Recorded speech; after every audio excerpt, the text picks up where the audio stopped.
Hello, Brad here, just to say we're super proud that the Friday 5pm podcast is sponsored by the Malt Miller, the UK's best home brew store. We use the Malt Miller for all of our homebrew experiments, as well as tapping them up for advice and binging on their awesome YouTube channel all the time. That's why whenever we release a homebrew video, we put a recipe kit live on the Malt Miller, so you can brew with the exact same amazing ingredients that we did. The same ingredients used by pro brewers. So alongside the Malt Miller's nitro-flushed hops, cold-stored yeast and milled-to-order malts, you can pick up recipe kits for our 5 Points Best Bitter, Russian River West Coast IPA, and now the fastest beer in the world, a hazy session IPA that goes from grain to glass in less than 48 hours. Sign up to their newsletter at tinyurl.com/Malt Miller to get 5% off your first order. With the Malt Miller's amazing customer service and Johnny's 48-hour recipe, you could order the ingredients on a Monday and be drinking the beer by the weekend. Speaking of which, it's Friday. It's 5pm. So enjoy this week's Friday 5pm podcast.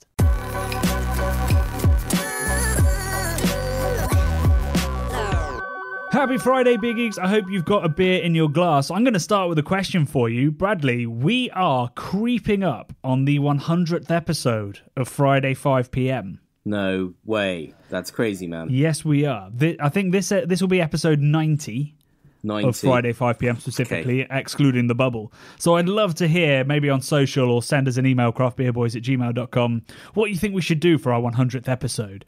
Do we just let it pass like a ship in the night, just nothing it because we're that cool, or do we do something special?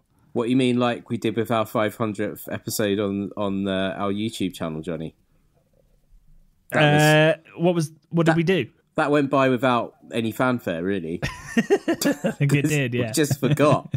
We bloody forgot, mate. I'm not even sure we've reached 500, have we? We're on 505 or 6 or something at this point, I believe. Oh, god damn it! Did it happen really recently? Oh, maybe 10. 510. Checking. It was this year. Yeah, it was this year. Yeah, 512. Yeah, I remember we talked about this in the podcast, actually, didn't we? Yeah.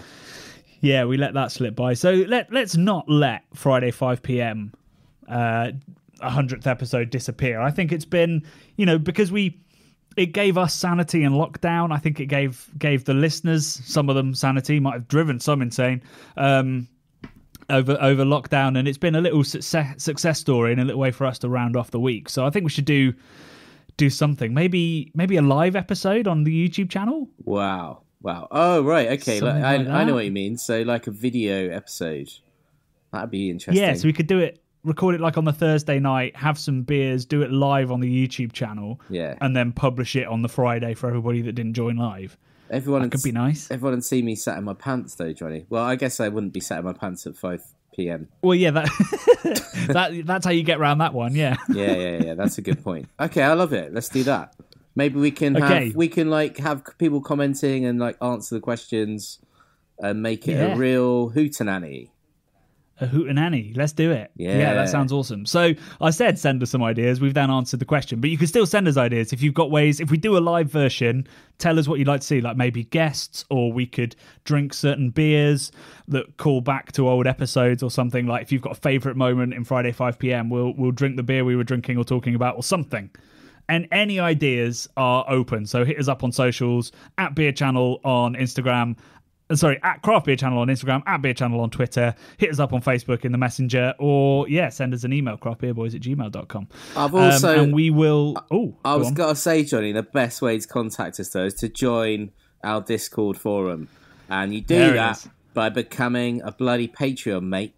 That's the way to get us if you really, really want to talk to us. Join the Patreon. Yes, please do. So we've got a Discord forum full of about 400 beer geeks, all chatting away all day about homebrewing. They do a bottle share. We've got a bottle share channel where you can talk about what you're drinking and learn what other people are drinking. And then you can talk directly to us on the Craft Beer channel. That doesn't work. Where we're chatting away and giving behind the scenes news and mostly disasters to our Patreon. So do join that. And another benefit of joining Patreon is you will get a discount code to several things, including Bigfoot next month. Damn, such a smooth link. What's Bigfoot? Bigfoot is probably, possibly, definitely the best festival of the summer, mate. It's going to be an absolute bangarang, amazing beer stroke music stroke foodie festival in a palatial sort of surroundings. Why are people having strokes? Well, I see. Yeah. Sorry. Yeah. Stroke, like, stroke, like /. Yeah. Yeah. Like Fabio is an actor / model in Zoolander. Yeah. But you said stroke. I did, didn't I? I said stroke. I was thinking about people stroking people at festivals and stuff. Oh, nice. Yeah, you do tend to do. You get very handsy when you're drunk. Yeah.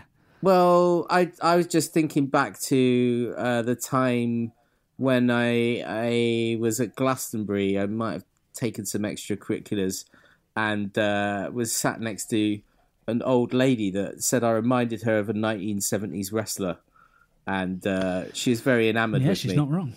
Yeah, she's very enamoured with me. Were you enamoured with her, Bradley? No. Her husband was sat there as well. But oh, right, okay. Oh, that changes the dynamic. My friends have told me that we embraced, but I don't remember that, so I'm not sure that's true.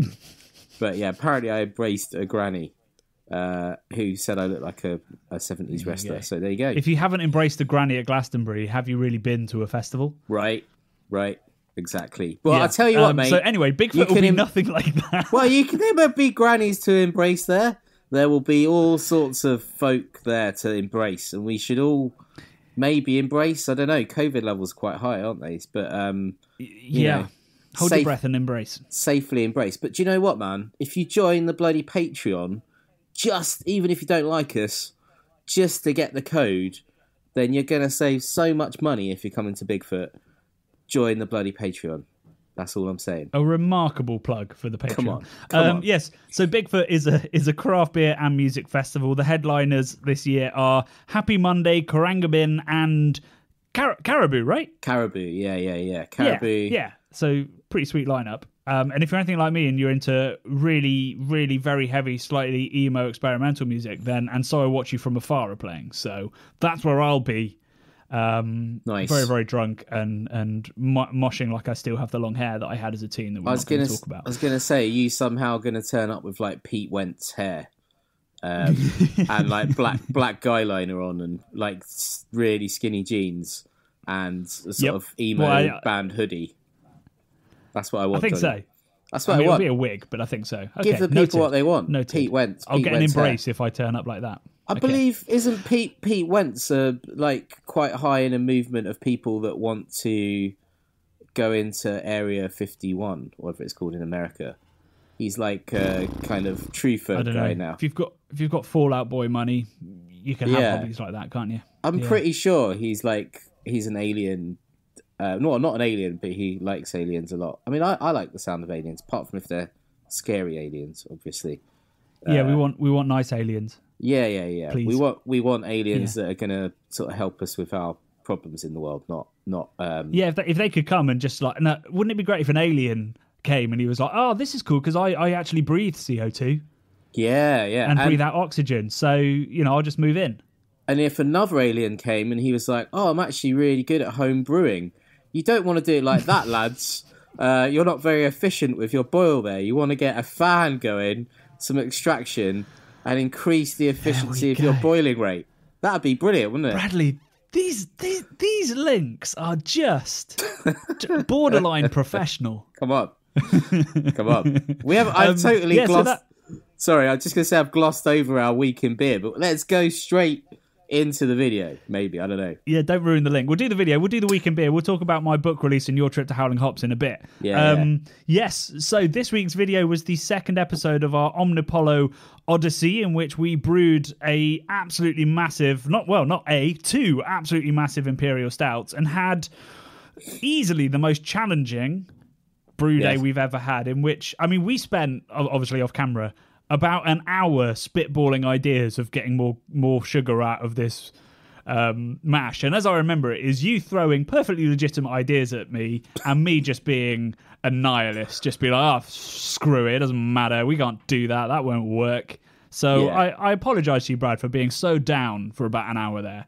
Dude, I mean, you did pick me back up in the end. It's quite all right. Also, there's joy in not knowing what you're talking about. The more you know, the more worried you get, right? So the more you realise you don't know. Yeah. Exactly. Ignorance is bliss. Yeah. And in this situation, I just had all the sugary ideas under the sun and none of the know-how. So you were poo-pooing all of my probably bad ideas. But hey, gotta get the sugar in there. Pour some sugar on it, Johnny. Yeah. That's how you solve pastry issues. So it was quite the video. If you haven't watched it yet, it is a genuine adventure that we go on. It is 9 hours of brewing and a lot of staring at refractometers and a lot of off-camera swearing, which is probably going to be happening tomorrow on the live show that we're doing, but we'll get into that. Did you find any lovely comments, hysterical comments, rude comments? Oh, yeah, I got a few. I got one from Mr.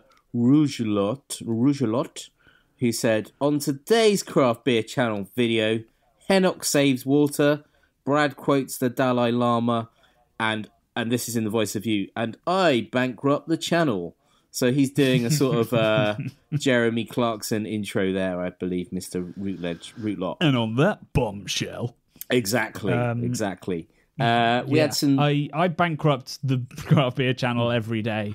Oh, don't say that. Don't say that. No, I mean, actually, bankrupting would imply we had money to start with, to be honest. Although we have to say, in the Patreon forum a couple of weeks ago, we did announce that me and Brad had paid ourselves our first proper wage, which is down to you, Patreon. So thank you so much. There won't be a proper wage next year because we spunked it all on bourbon vanilla. Yeah. I had a few comments about bourbon vanilla, actually. The history of bourbon. Yeah, we were way off with that, weren't we? Yeah. So Martin Logan. So that for anyone who hasn't watched the video, go and watch the video. While you're listening to this, go and watch the video. But if you have watched the video, Martin Logan said, it's called bourbon vanilla because vanilla was domesticated in the 18th and 19th century on Reunion Island, at the time a French colony called Isle Bourbon Island, after the French royal family.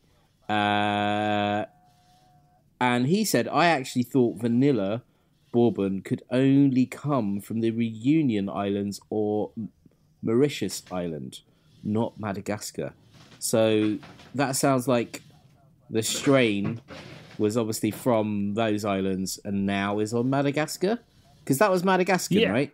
Interesting. It was Madagascan bourbon vanilla, yeah. Right. We also had Palmada, who's one of our big Patreon heavy hitters on the Discord, always sort of tapping into stuff. He said, which came first, the bourbon or the vanilla? Neither. Bourbon is one of the royal houses of Europe. Started in France, then installed themselves in Spain. So both are called after the family. So there you go. Right. He hopes that helps us settle it. And that is very European royal family to sort of go, we're going to start in France and then we're going to install ourselves in Spain, because we like and then own some islands just off of Africa. Yeah. We like the look of Spain. We'll have some of that. And yeah, so that's sort of things that royal families used to do, isn't it? They sort of like real life Game of Thrones style, just sort of going around the world, going, we'll have a bit of this, we'll have a bit of that. And to be honest, who wouldn't want a bit of vanilla? Because it's bloody delicious. Yeah. I think vanilla is, as the Bare Naked Ladies say, the finest of the flavours. Sweet flavours. Yeah, interesting. I think it's brilliant. And there's lots of vanilla in these beers as well. Currently, the way it's tasting, so I'm kegging the beer today, actually. Oh. That we are flying by the seat of our pants with this video, despite brewing it way back in, I think it was March. It takes time though, doesn't it? It does. So they've been sort of lagering away, conditioning away, and I'm finally kegging them today. And then on Monday we take them to a soon-to-be disclosed location to do something fun and special with it. But there's lots of vanilla flavour in both beers, with the three bourbon vanillas pods. That's the word that went in. When are we going to disclose the location, Johnny? Because do we want people to come down? Probably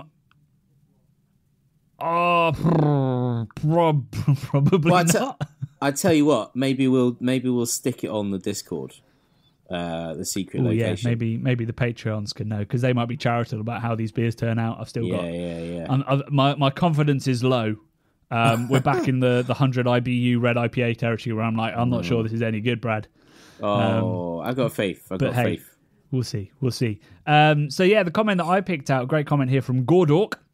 Good name. He says, seeing as the mash was so inefficient and the grain bill so high, could the grains have been kept aside and remashed or sparged to get the remainder of those sugars out, then do a separate lower ABV brew? Is that even a thing?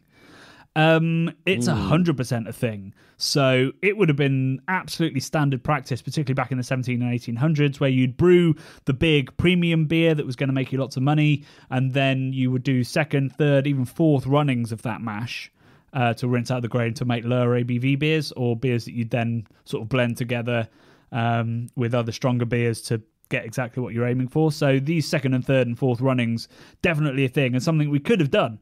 And indeed, I was kind of half-heartedly planning a second running of the mash to make a mild. Nice, that would have been good. Which would have been, I reckon we'd have probably got about 2.5-3% out of it. The reason we didn't do that is because I knew it was going to be a rough day. We had a 9-hour brewing day, mate. I think it would have been, exactly. Very. We could have called it mildly annoyed, because we would have been very annoyed at that point if we had to do another brew day. Jesus. Yeah. So if we brew an Imperial Stout again, or if I decided to brew this pastry stout again, and it wasn't a double batch, I 100% would reserve the grains, just keep it in the mash basket, and then rinse it through once I transferred the Imperial Stout and make a little mild, because that's a really nice thing to do. And the grains that were in there, well, maybe it would have been a little bit roasty, because there was quite a lot of roasted barley and chocolate malt in there.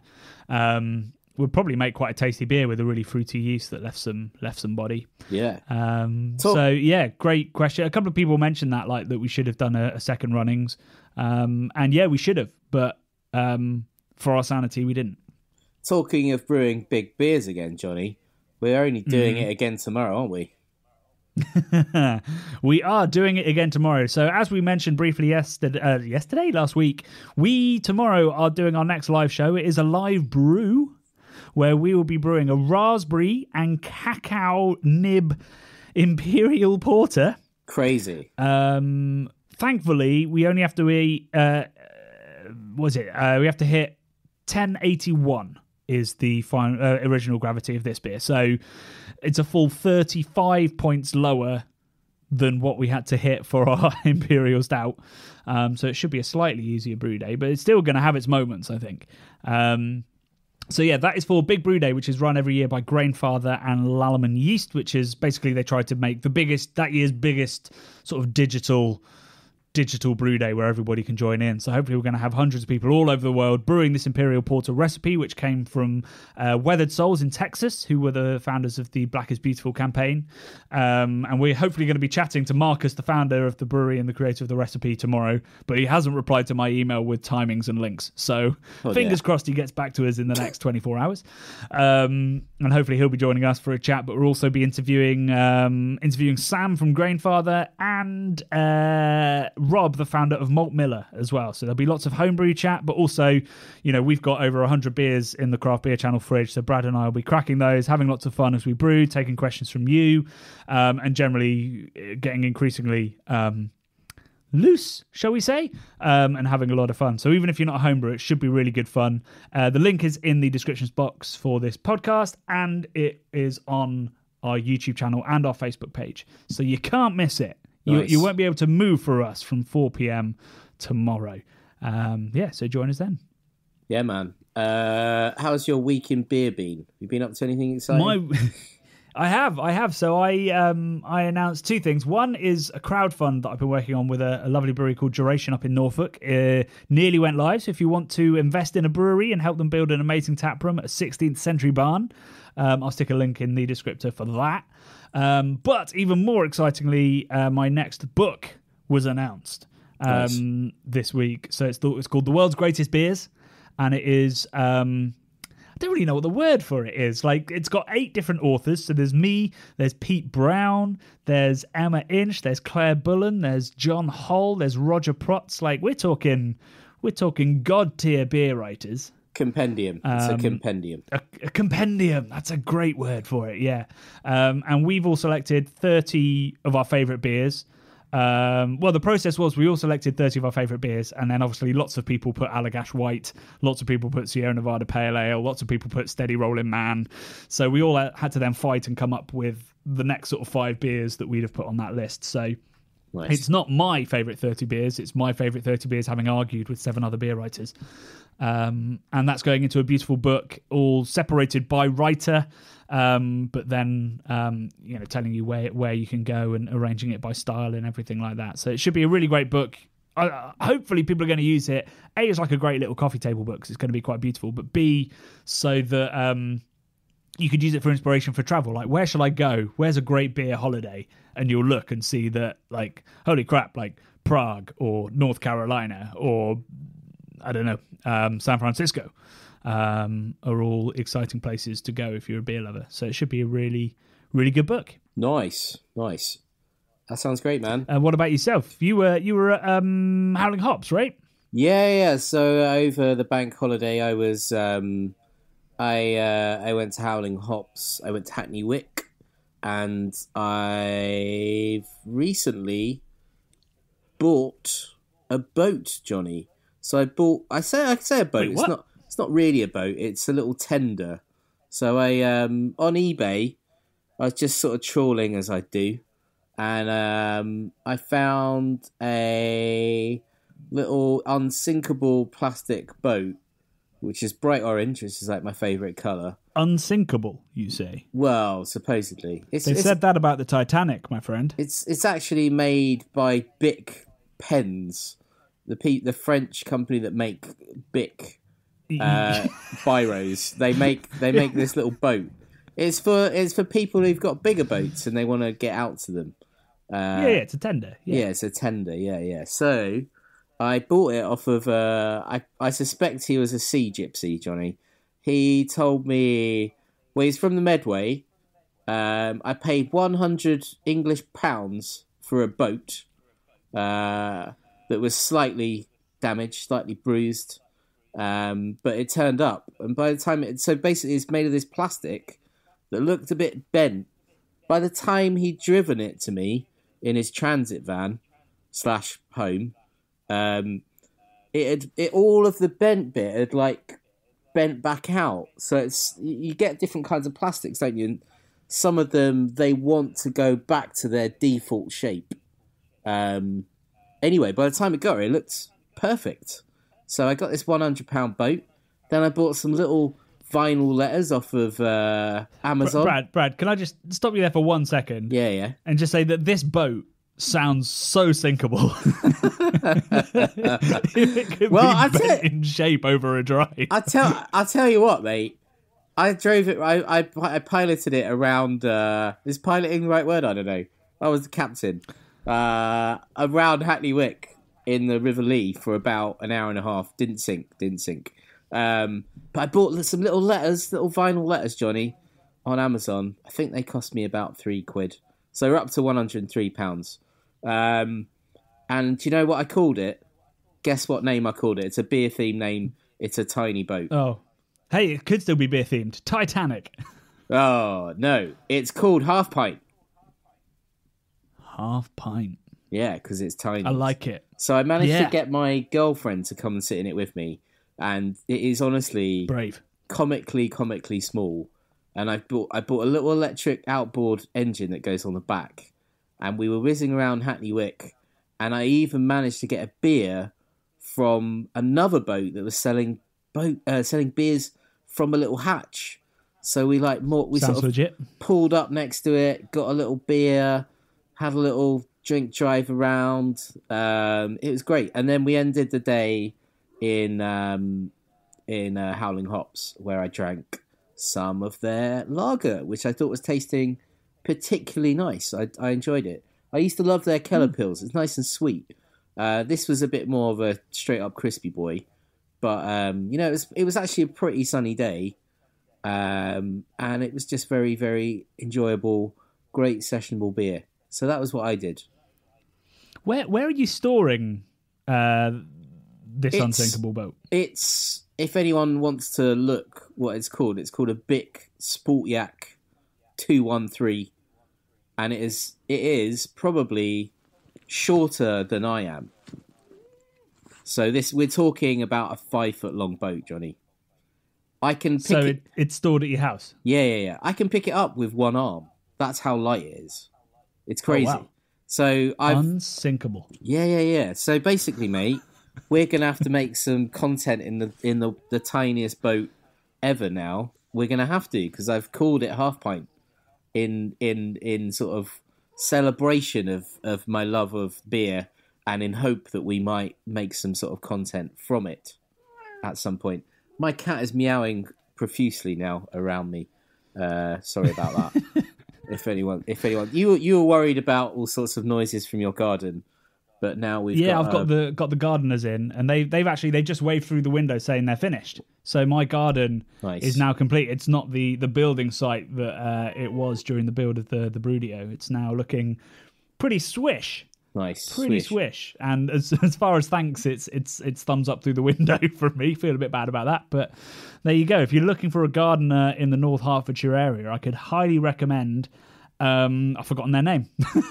Garden Landscape Company. I was going to say, unless they're giving you a discount for shouting them out, definitely don't be shouting them out for free, mate. That wasn't their name. Definitely wasn't. Yeah. Right, Bradley. We've got to move on. Hilarious as this story is, and as exciting the idea of doing a video in the Half Pint, some kind of pub crawl of London via canals, which is definitely a video. Yes. Do we want to tackle the big question we put off last week? It's such a Debbie Downer. I don't know about it. I'm not sure. I don't think it's a Debbie Downer. Okay, let's do it then. Come on then. Yeah? Yeah. Okay. We've got about 5 minutes to do it. Do you reckon we can do it? It's about 5-minute long question, isn't it? From memory. Anyway, let's give it a go. Well, let's give it a go. Let's hear from Mikhail, who's got a question about IPAs and trends. Hi guys, it's Mikhail, or Mr. Rougelot as you also know me from YouTube, and I bring kind of a grim question, and I apologize already for that, which is, what are your views on the death of the IPA scene as we know it? So in my opinion, we are still sort of riding the wave of it being really popular, but we know that among the general public it's definitely a trend, and most trends tend to die out. So I would like to know when, and more importantly, how do you think that will happen? And also, in terms of the range and offering that we have of IPAs right now, it's no secret that the independent breweries are having a harder time at staying independent, and the big corporations are trying to choke them. Especially, they seem to have plans to make hop acquisition more difficult for them. So I would like to know a bit more, what are your views on that? And I hope you don't, or I hope the audience doesn't hate my question too much. That's it. Thanks a lot for your great work. Really enjoy the content. Love and beer. So that was Mr. Rougelot. Oh, that was Mr. Rougelot. Who we referenced earlier. Yeah. Oh, right. Okay. I liked his comment this week. It was good. Yeah. It was good. There we go. Well, now he's come in with a Debbie Downer. So I guess the question is asking, is IPA going to go out of fashion, and is that and all the other issues going to make it very tough for small craft breweries that are based around it? The first thing, before I ask your opinion on it, Brad, because I think you disagree that it's going to go out of fashion. Is that, for a bit of historical context, because I think often we think too short-sightedly with these things, it's worth remembering that if we just take the UK, porter was the first big trend in beer in the UK. It was absolutely huge. It created some of the largest breweries in the world, and it basically owned the British brewing scene for about 120 years. After that, mild came in, and mild basically owned the beer industry in the UK pretty much until just after the Second World War. And then bitter took over, and bitter had quite a short reign, 30, 40 years or so. And then pale lager came in and took over that, just absolutely smashed it out of the park and became about 80% of everything that was sold. But right up until the end of the 80s, actually, ale, cask ale, or kegged ale was sold better than lager in the UK. So we are still in the lager phase. We're still obsessed with lager. Lager's about 70% of what is sold. That will not last forever. So to some extent, I'd say the real question is hoppy beer gonna be the next thing? I think IPA's time hasn't really quite come. And I think the fact that big breweries are muscling in on these small breweries and trying to choke them, trying to reduce their access to hops and all this kind of stuff, might be because these bigger breweries recognise that hoppier beer might have its moment. So yeah, with that in mind, Bradley, what would you say? It's sort of, you put me on a bit of a sort of natural history tip there. I'm just thinking about the sort of ages throughout time that have been on the planet, and that we're in the Anthropocene human era now, aren't we? So we're sort of causing mass impacts on the world and sort of the kind of dying off of most of nature and stuff. But not to get too dreary. So like, it's quite not to get too dreary, but the world's ending. It's kind of it's interesting to think that, you know, all of throughout time in the UK at least, we've had these different styles that have hung about for like 100 years, 40 years, 50 years, whatever it is. It's a long old time. So I think that our friend is jumping the gun a little bit, Mr. Rugelot. We've got a fair old whack left of IPA, and you know, the fact is, like you say, that people outside of the bubble, a lot of them are still drinking lager, right? So I don't know whether we could call IPA a trend within the sort of craft beer scene. Do you think he talking more about the greater populace that are not so interested in? Yeah, 100%. Right? But that's where I think so. Within craft beer, IPA is going to always be the dominant style now, and you can see that because it's sort of reinventing itself to remain that, constantly sort of evolving. And IPA will change, but always hop forward beer is going to be the sort of the well, not always, because again, historical shifts. But for a long time, that's going to be what craft beer drinkers drink. But I personally think that, you know, through these acquisitions, you know, in the UK, Beavertown, Brixton, Camden, we're going to see much more hoppy beer drunk by the general population. So I think that hoppy beer's time, whether it's IPA, pale ale, whether it's American inspired or using English hops or whatever it is, are still going to be here for a very long time. I think the thing that's going to get in the way of that, and it's true, you know, it was financial and political crosswinds that, you know, destroyed porter, mild and bitter as well to some extent. It could be that the cost of living crisis that we're going to be going through. It could be the environmental crisis. You know, hops are incredibly intensive to grow. Things like this might affect hoppy beer's ability to survive and to prosper and to grow. But I do genuinely think that hoppy beer is here to stay for a long, long time and could even be the thing that supersedes lager.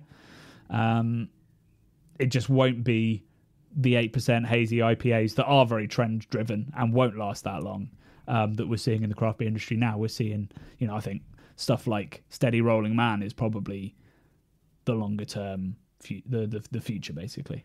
Yeah. It's like with every sort of culture in the world, isn't it? You know, like if we just look at music, you know, like say the music of the 80s, where you had quite avant-garde German electronic music that sort of inspired, you know, kids from London, the suburbs in London, to sort of make kind of slightly avant-garde music that turned into new romantic music that was sort of like a bit weird pop music. And then that has sort of evolved sort of further down the line into sort of a milder form of pop or whatever. So these things, they take time and they mutate like a virus, essentially, don't they? And oftentimes it gets less and less dangerous, less and less, you know, kind of flavoursome, shall we say? Less dangerous, less edgy, watered down. Yeah, more watered down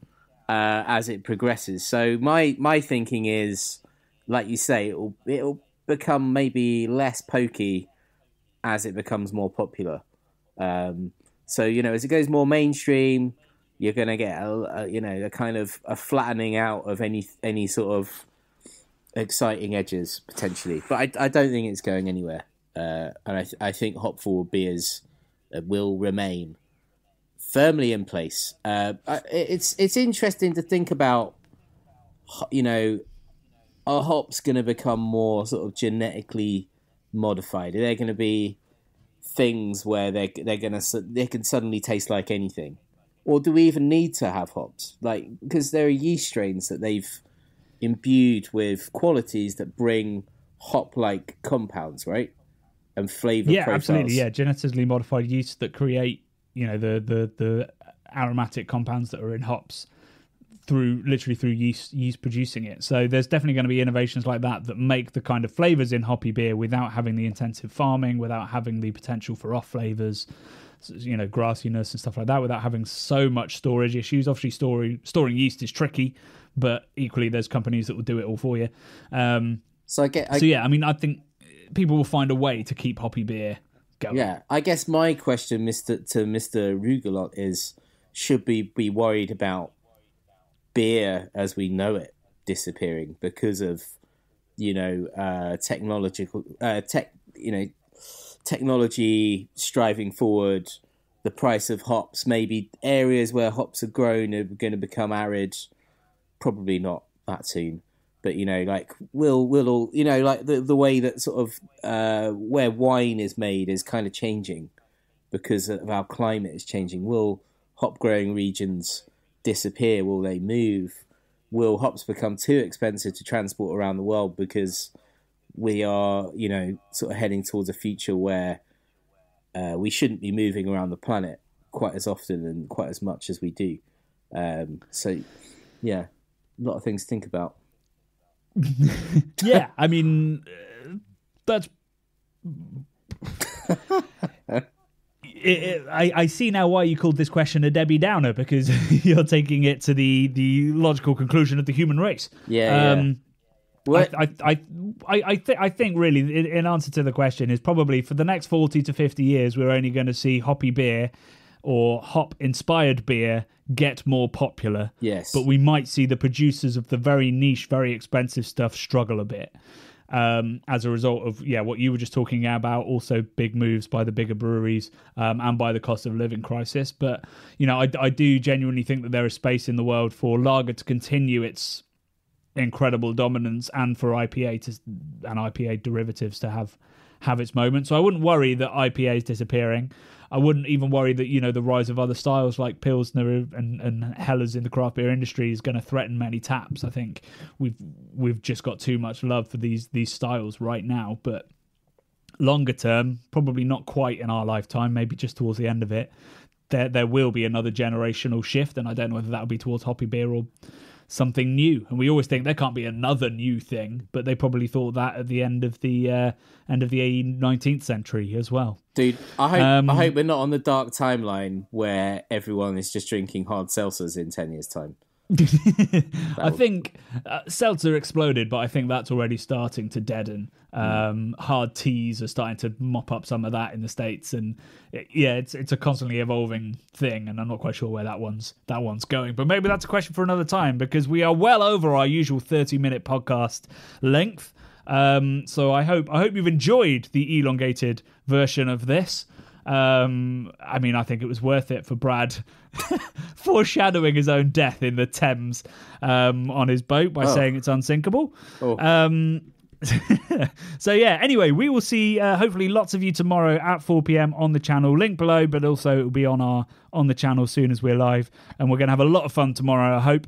And then on Wednesday we have the concluding episode of our Omnipolo adventures, and we'll find out whether all of that work we did in last week's episode was worth it. Till then, love and beer.